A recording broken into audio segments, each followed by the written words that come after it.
मित्रों नमस्कार। मित्रों, आज मैं आपके सामने उस विषय को लेके आया हूं जो कि एक आम आदमी का सपना होता है और उस सपने को पूरा करने के लिए आदमी जीवन भर पैसे कमाता है, या यूं कह लीजिए कि वो सपना जो होता है, उस सपने के बारे में जब हम बात करने जा रहे हैं तो उस सपने को बोलते हैं अपने सुंदर से घर का सपना। हर व्यक्ति की लालसा होती है कि मकान हमारा अपना हो, घर हो, और वो घर बनाने के बाद उसको बहुत अच्छे से सजाता है, संवारता है और बहुत सी भविष्य की उम्मीदें लेके जीता है। क्योंकि आपने सुना होगा कि दादा बनाए और पोता पलटे, तो मतलब कि मकान आदमी जब बनाता है तो बहुत आगे तक अपनी एक दो पीढ़ियों के बारे में भी सोचता है कि मकान बनेगा तो हमारे नाते पोते सब उसमें रहेंगे। और मित्रों, आज के युग में लोगों के पास पैसा नहीं होता तो वो किराए के मकान में भी रह लेते हैं, लेकिन आप भी समझ रहे हैं इस बात को कि अक्सर अगर हम किसी व्यक्ति विशेष या किसी भी व्यक्ति से, समाज में रहने वाले से हम बात करें, किसी भी धर्म का हो, किसी भी देश का हो, तो हमें लगता है कि अगर उसके पास मकान नहीं है तो सबसे पहले सपने के बारे में आप बात करेंगे तो वो उसके मकान का ही सपना होगा। लोग मकान ले लेते हैं और कभी कभी उनको ऐसा लगता है कि शायद जब से हमने मकान ले लिया तब से हमारा व्यापार, नौकरी, बिजनेस, स्वास्थ्य ये सब खराब होने लगा, या फिर जिस मकान में हम पहले से रह रहे होते हैं जो हमारे पिता का, दादा का, परबाबा का होता है, कभी कभी लगता है कि जब से ये पीढ़ी डेवलप हुई है इसके बाद से नुकसान होने लगा। आपने बहुत से लोगों के मुंह से भी सुना होगा कि अक्सर कहते हुए आपने सुना होगा कि जब से इस मकान में गए तो ये मकान हमारे लिए बहुत फायदेमंद हो गया, व्यापार अच्छे चलने लगे, जो रोग थे वो समाप्त हो गए। और इसके विपरीत भी आप कुछ लोगों से ये सुनते होंगे कि जब से इस मकान में गए तब से हमको प्रॉब्लम क्रिएट हो गई। तो मित्रों, जब इस तरह की समस्याएं आती हैं किसी के सामने तो अक्सर वो लोग ज्योतिष या वास्तु विशेषज्ञ के पास जाते हैं, लेकिन शायद बहुत देर भी हो चुकी होती है, क्योंकि मकान कोई 100-200 रुपए की चीज तो नहीं होती है ना कि हम कल आज लेंगे और कल लेंगे। तो आजकल जो लोग सतर्क और जागरूक हैं वो अक्सर अपना मकान लेते हैं, या कभी कभी कुछ मकानों में मकान ले लिया है, इसके बाद भी उनको लगता है कि नुकसान हो रहा है तो वास्तु के पास जाते हैं। लेकिन अब जो सतर्क लोग हैं वो जो अपना नया मकान लेने जा रहे होते हैं तो उनके मन में जिज्ञासा और उत्सुकता भी रहती है कि हमें किस तरह का मकान चाहिए, उसकी दिशा क्या हो, उसका जो मुख्य द्वार की दिशा, हम उसी के संबंध में बात करने जा रहे हैं आपसे कि किस तरह का हो। अब मित्रों, आपको ये तो पता ही है कि 12 राशियां होती हैं। इस तरह अगर हम एक एक राशि और एक एक लगन के बारे में आपको बताने जाएंगे तो शायद बहुत लंबा वीडियो बन जाएगा। आज मैं आपको एक ऐसा फार्मूला बताता हूं जिसको कि आप आजमाइएगा और देखिएगा कि आपकी क्या लगन है या क्या राशि है, उसके हिसाब से अगर आप मकान ले रहे हैं तो वो आपके लिए बहुत फलदायी होगा। और अगर जो जिस मकान में रह रहे हैं वो अपनी जन्म पत्रिका से ये देखकर याद भी कर सकते हैं कि जिस मकान में मैंने लिया है ये हमारे लिए फल रहा है कि नहीं फल रहा है। फलने का तात्पर्य हो सकता है कि आप किसी और प्रदेश के हों, फलने से तात्पर्य कि हमारे लिए फायदा हो रहा है कि नहीं फायदा हो रहा है। जब आप अपनी पत्रिका देख लेंगे, मैं आपको बहुत छोटे से कुछ सूत्र बताऊंगा जिससे कि आप ये देख लें कि आपके मकान की दिशा उचित है अथवा नहीं उचित है। तो हम आपको लगन या राशि, आप मान लें कि हम जो लगन बनाएंगे, आपकी पत्रिका की जो भी लगन है उसके हिसाब से मैं आपको प्रत्येक लगनों के बारे में बताने का प्रयास करूंगा कि आप किस तरह के मकान में रहे या जिस तरह के मकान में रह रहे हैं वो आपके लिए अनुकूल है अथवा प्रतिकूल है। अगर पॉसिबिलिटी हो या आप किराए के मकान में रह रहे हैं और आपको समस्याएं आ रही हैं तो आप अपना मकान बदल सकते हैं। और यदि आपका अपना निजी मकान है तो उसके लिए फिर वास्तु कुछ ठीक करके भी हम उसको ठीक कर सकते हैं। इस तरह के वीडियो मैं आपको इस सीरीज में 2-4 बार दूंगा, आप देखिएगा बहुत जल्द। मित्रों, तो हम लोग बात को समाप्त करते हैं और हम अपने मूल विषय पे आते हैं। हम आपको बता रहे हैं लगन के हिसाब से। पहले देखिए, जिनकी मेष लगन होती है। पहले मेष लगन के पहले मैं मित्रों आपको बताना चाहूंगा, जो हमारी जन्म पत्रिका होती है विद्यार्थियों के लिए भी है, ये हमारी जन्म पत्रिका है।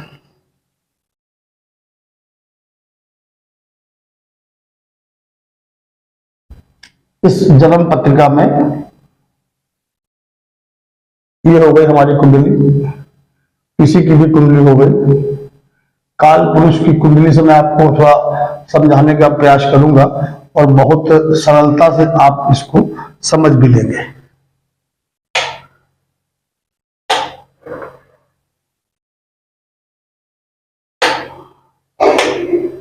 जैसे कि अगर किसी की मेष लगन की कुंडली है, मेष लगन, जो आपकी जो पत्रिका होती है उसमें जो ये ऊपर के बीज का जो खाना होता है, इसको अब लोग लगन कहते हैं।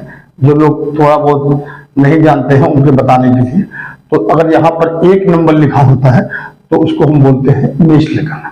अगर आपकी पत्रिका मेष लगन की है तो अब आप मानिए कि ये हो गया आपका दूसरा खाना, ये हो गया तीसरा खाना और ये हो गया चौथा खाना।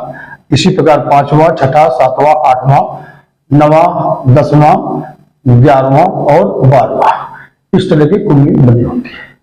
अब आप देखिए मेष लगन की कुंडली है तो आपका जो भी चौथे घर का मालिक, जैसे कि आपने देखा कि मेष लगन की कुंडली में चौथे घर का मालिक है 4 नंबर, अर्थात कर्क राशि। इसका मालिक कौन होता है? चंद्रमा। अगर चंद्रमा आपका यहां बैठा है, मेष लगन है, हम मान लेते हैं कि आपका चंद्रमा यहां बैठा है। मित्रों आपको एक बीच में रोकूंगा, आप ये मान लीजिए कि ये पूर्व की दिशा है, पूर्व, ईस्ट बोलते हैं इसको, ईस्ट इंग्लिश वालों के लिए।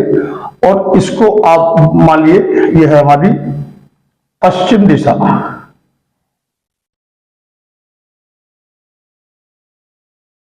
मतलब हो गया वेस्ट। और ये है हमारी उत्तर दिशा, मतलब कि नॉर्थ। और ये है हमारी दक्षिण दिशा,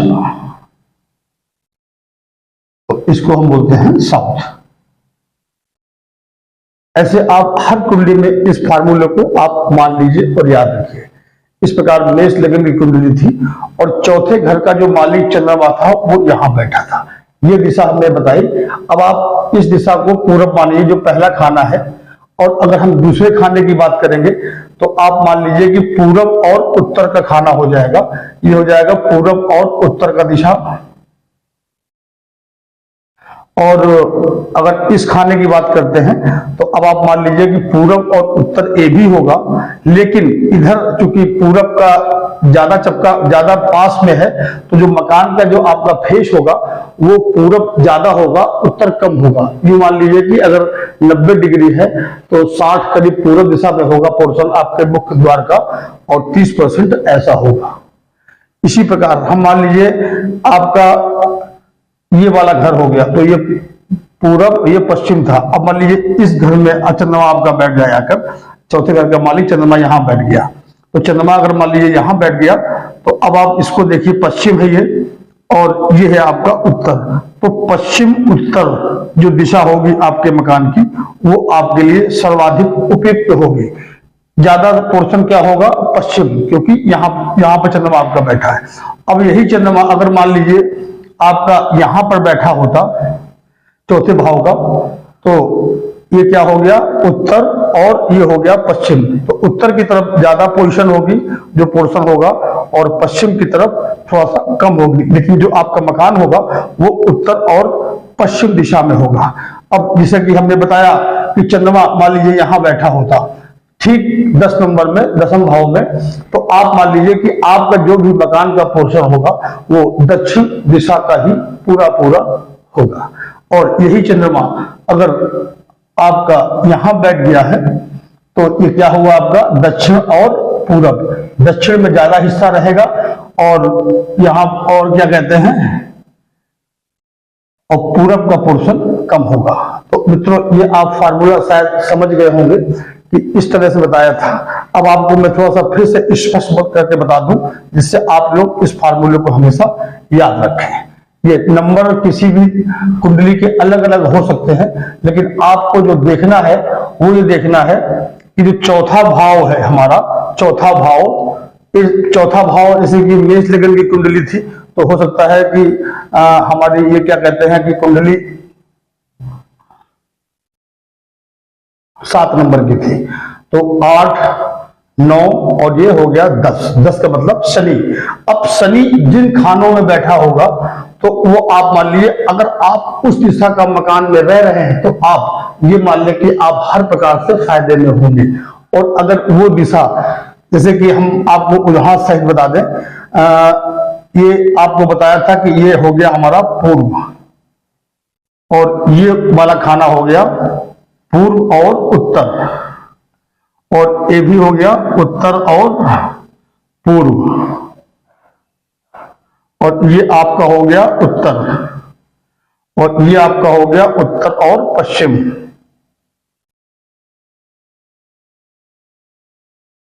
और ये हो गया आपका पश्चिम और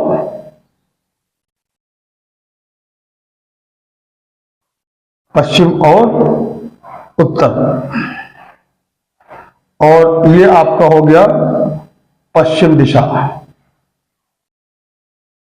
ये आपकी हो गई पश्चिम, और ये हो गई दक्षिण। ये मित्रों फार्मूला बहुत तगड़ा फार्मूला है, और ये हो गया आपका दक्षिण और पश्चिम, और ये आपकी हो गई पश्चिम, सॉरी ये हो गई दक्षिण,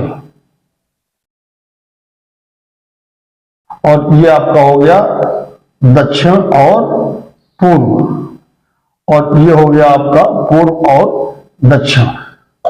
अब मित्रों हम जो आपसे चर्चा कर रहे थे, आप ये मान लीजिए कि आपकी जन्म पत्रिका में जो हमने आपको ये खाने बताए, इसको आप कंठस्थ कर लें, याद कर लें, और कभी भी किसी को आप आजमा भी लें। ये हो गया। अब हम बात कर रहे थे कि कैसे कैसे क्या होता है, तो अब आप मान लीजिए कि ये हमारी कुंडली 8 नंबर की थी, तो 8 नंबर की कुंडली मतलब कि वृश्चिक लगन की कुंडली थी। तो वृश्चिक लगन में चतुर्थ का भाव जो होता है उसका मालिक होता है 8, 9, 10 और 11। तो अर्थात वृश्चिक लगन की कुंडली का चतुर्थ भाव है ये 11 हो गया। अब 11 मतलब कि कुंभ राशि। अब कुंभ राशि का मालिक होता है शनि।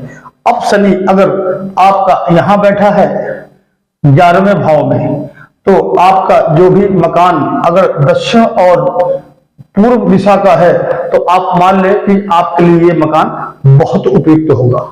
और अगर चाहे वो मकान आपका किराए का हो या फिर वो मकान आपका स्वयं का ही क्यों ना हो।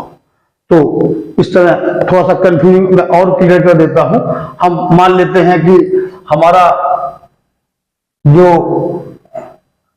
जन्म पत्रिका थी वो 3 नंबर की थी, मतलब कि मिथुन लगन की थी। अब ये 3 नंबर की आपने, अब ये घर कौन सा हो गया, चतुर्थ, पंचम और छठे, तो ये नंबर हो गया 6। अब 6 नंबर का मालिक क्या होता है, कन्या राशि। कन्या राशि, अब 6 नंबर का मालिक कन्या राशि और इसका मालिक हो गया बुध। अब मान लेते हैं कि हमारी जन्म पत्रिका में बुध यहां बैठा है, तो आप मान लें कि आपका जो भी मकान होगा उसका जो मुख्य दरवाजा होगा वो अगर पश्चिम दिशा का होगा तो आपके लिए बहुत उपयुक्त होगा। आप इसके लिए बिल्कुल जान लें, लिख लें, गांठ बांध लें। ये फार्मूला बहुत सक्सेस फार्मूला है और मैंने हजारों कुंडलियों में ऐसा देखा है। अगर आपको लगता है कि इस तरह हमारा मकान नहीं है, तो आप ये जान लें कि आपको जो भी आपकी सामर्थ्य होगी उससे कहीं कम आप हर चीज हासिल कर पा रहे होंगे। और अगर आपकी जन्म पत्रिका इसके अनुकूल होगी तो ये आप मान लें कि आप उसके लिए बहुत अधिक तो नहीं कह सकते, लेकिन जितनी आप मेहनत कर रहे होंगे, जो कार्य कर रहे होंगे, उसका फल आपको अवश्य मिल रहा होगा। अब मित्रों अक्सर लोग सवाल ये पूछते हैं कि जैसे कि हमारे घर में पिता हैं, बाबा हैं, मैं हूं और लोग हैं, तो ये कुंडली मकान सबका एक होता है, तो ये कैसे हम जान लें कि हमारे हिसाब से कुंडली अनुकूल है, कि हमारे पिता के अनुसार या हमारे बाबा के अनुसार या हमारे किसी घर के और सदस्य के अनुसार है? तो इसके लिए आप ये जान लिए कि जो घर का आपका मुख्य मुखिया है, जो व्यवसाय करता है, नौकरी करता है या कमाने का प्रबंध करता है, उसके लिए ये कुंडली ज्यादा उपयुक्त होती है। अब हम अगर ये कह दें कि हम शिक्षार्थी हैं, हम पढ़ रहे हैं, तो जाहिर सी बात है कि आपको धन पैसे कमाने से कोई इतना विशेष अभी मतलब नहीं रहा होगा। आपके पिता या बाबा या घर का जो भी मुखिया होगा वो पैसे लाता होगा, तो आप उनकी कुंडली थोड़ा देखिए। हाँ, जब यदि वही कुंडली अब आप मान लीजिए पढ़ाई करने के बाद आप व्यापार या नौकरी करने लगे और आप धीरे धीरे उस घर के में ये मान लीजिए कि मुख्य हो गए या मुखिया हो गए।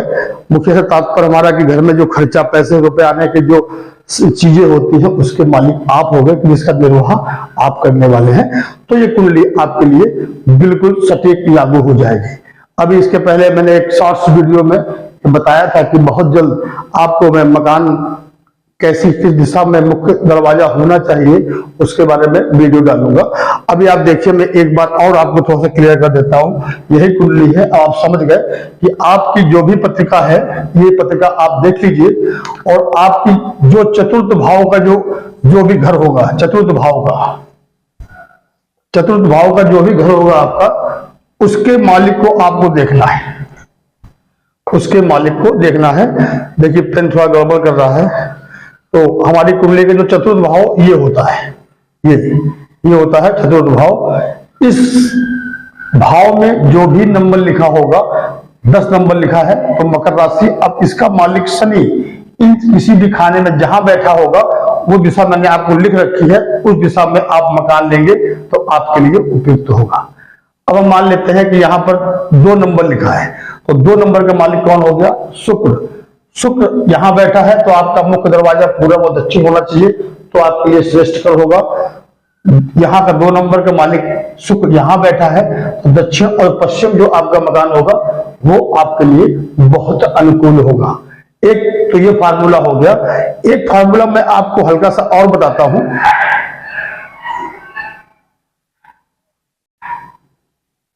जैसे कि अगर ये आपकी लगन सूर्य, बृहस्पति, मंगल, सूर्य, बृहस्पति, मंगल और चंद्रमा की है, तो अमूमन क्या होता है, जैसे कि मान लेते हैं कि ये बृहस्पति की लगन है, 9 नंबर की है, 9, 10, 11, 12, इसका मालिक हो गया 12 का मीन राशि, मतलब कि बृहस्पति। तो बृहस्पति की पोजीशन देख ली। चलिए फिर यह हमने कह दिया यहाँ 12 नंबर था, तो 12 में देख लिया हमने, तो 12 नंबर की लगन थी, आपको याद था, तो 12 नंबर की लगन 1, 2, 3। अब बुध की स्थिति हम देखेंगे कहां बैठा है। तो मित्रों, हमें राशि से इसका मतलब नहीं है। अगर आपको बाय द वे कभी ऐसा लगता है कि हमारे पास जन्म पत्रिका नहीं है, तो आपकी जो भी राशि है, जैसे कि आपको बताया गया है कि आपकी वृश्चिक राशि है या आपकी कन्या राशि है, कन्या राशि हो गई, तो आप 6 नंबर को यहां पर रखेंगे और 7, 8, 9 फिर आप देखेंगे कि उसके हिसाब से बृहस्पति आपका कहां बैठेगा। लेकिन कुंडली नहीं होगी तो फिर समस्या आपके सामने उत्पन्न हो सकती है। तो इसमें मैं भी श्योर नहीं हूं कि राशि, अगर राशि आपकी बिल्कुल ओरिजिनल है, लेकिन अगर आपको राशि पता होगी तो आपको जन्म पत्रिका भी पता होगी, तो आप बहुत ज्यादा कंफ्यूज मत हो। केवल चौथे घर के मालिक की जहां पर स्थिति है और 12वें खाने में मैंने आपको बता दी है कि वहीं जहां बैठा होगा, उस तरह का यदि आपका मकान होगा तो आपके लिए बहुत उपयुक्त होगा और आपके लिए फायदेमंद भी होगा। और आप कहीं किराए के मकान में रह रहे हैं और आपकी पत्रिका के अनुसार आप इस मकान में नहीं रह रहे हैं, तो आप ये मान लो कि आपकी हेल्थ और वेल्थ में आपको प्रॉब्लम फेस करनी पड़ेगी। तो उसके लिए आप मकान बदल भी सकते हैं और बहुत से तरीके हैं आपके पास।